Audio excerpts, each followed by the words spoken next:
So first of all, do you know what? I have never felt so sick, nervous, stressed, or anything in the build-up to the game before. Thank God it's over. But do you know what? There is actually loads of positives to take from that game. There are honestly the first half. Sorry, seeing Draxler at left back, changing Kulu and putting Madison. I wasn't confident of that midfield to begin with, but the pressing was there, the passing was there. That first half was like second half normally what we've been doing. It was really encouraging, that first half. And then in the second half, Man City did what Man City do. They're ruthless. They took their opportunities. They took the points.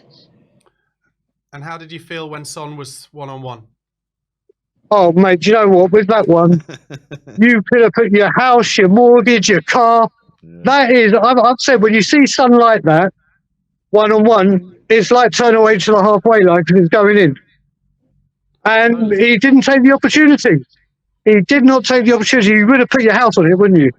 Absolutely. Definitely. It was so bizarre. And that's why in the watch along and the post-match reaction show, I was wondering, was there like a little small 1% of him in his subconscious, like, is this a good decision?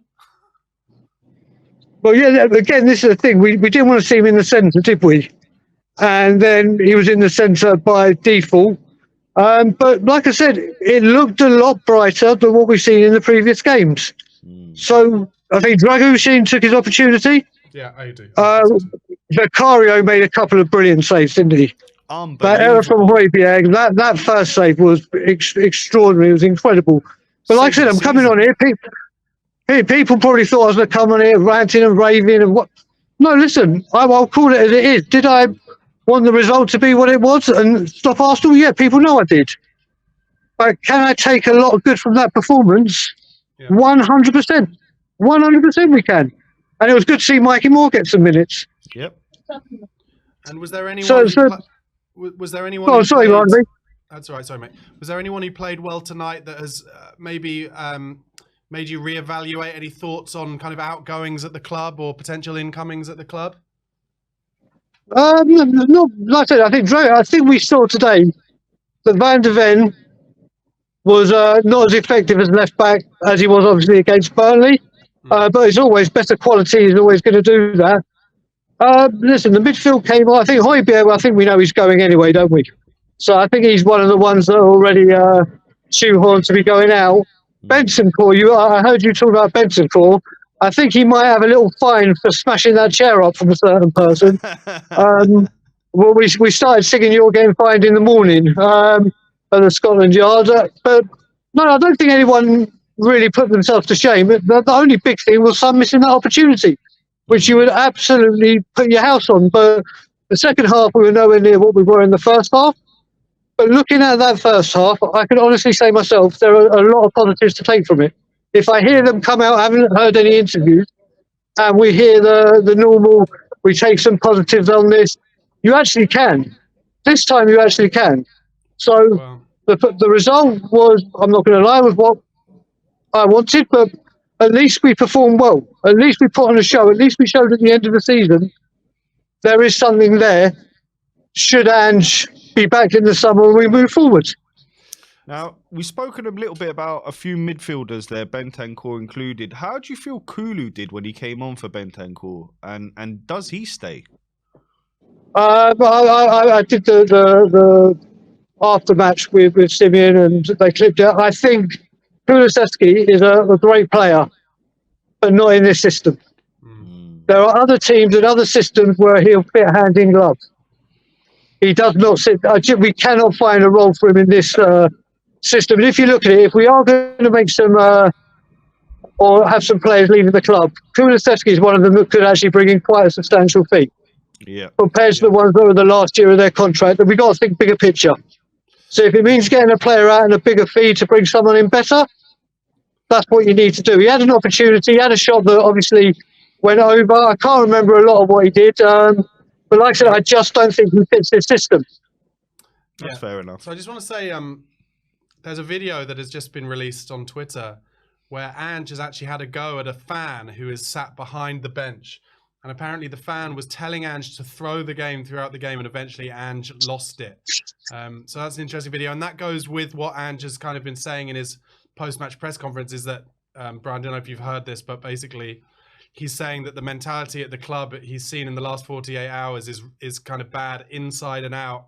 And that's kind of what he's got to change more than anything. And Amir was saying that he thinks this is kind of, and I agree, this is kind of collateral that Ange can now use to try and really change Tottenham from top to bottom. Do you think that's what he's doing?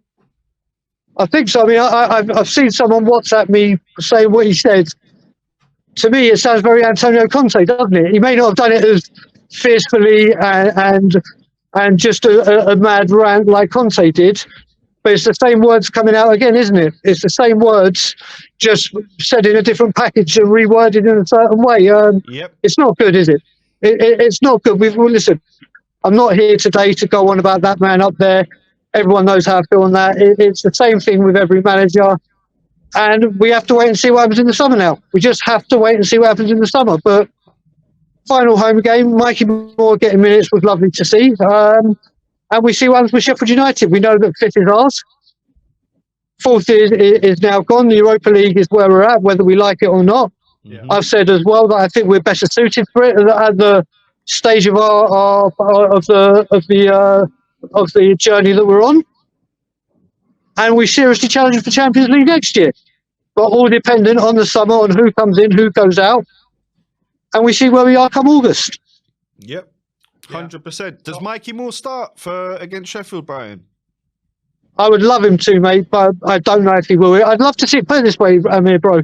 I'd love to see him come on and get more minutes than he did today. Yeah, me too. I'd love to see him come on and, let's say, 70, 75 minutes and more really have time to a little opportunity. Exactly. The best thing is he actually came on and got some minutes, which is I think he's now become the youngest player to ever wear a Spurs shirt or play in the first team. I don't know if that's Premier League or history, but the stars are coming through. We've got to make sure they progress and get the pathway is right for them. And there are some positive things to look for. It's just how a certain person handles it in the summer. Yeah, and just before you go, Brian, Pep Guardiola, a quote from Pep says, Spurs will in the future be unbelievable if they stick with this manager. So a little bit of Pep love there. Barnaby, this is the thing. Listen, we've seen clubs, Liverpool, Arsenal, Man City, Manchester United, they stick with their managers.